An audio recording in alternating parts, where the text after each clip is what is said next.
Nyt tässä sehän voidaan korjata, kun sit oikeasti jos sä teet, niin sä laitat sen, mutta nyt mennään tällä tavalla vaan, niin saat sen idean tästä kiipeämisestä. Eli tämä solmitus oli nyt tehty kuten olisi moottorisaha? Joo.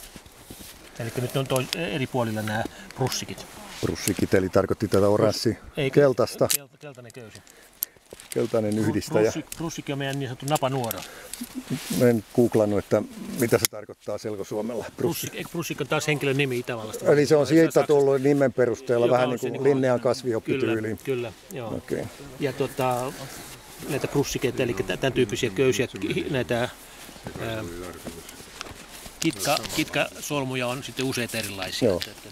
Tämä oli Tämä on ihan perusommat. Hyvä selvennys. Otat niin kuin molemmat niin kuin samaan aikaan kädelle. Ja sitten, eli paritellen heitellään eteenpäin joo, ja nyt ylöspäin. kiipeilyvaiheessa kyllä.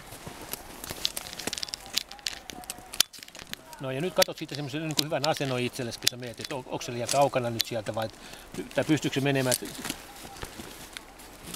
Vähän oot ehkä kaukana. Eli nyt just näin toista ensin. Ja sitten tässä koivussa nimenomaan on aika tarkka se alku, kun tämä on aika kova tämä kaarna. Niin se, että ennen kuin sä pääset, niin jos pääset muutama askel ylöspäin, niin se helpottaa, kun sä pääset tähän.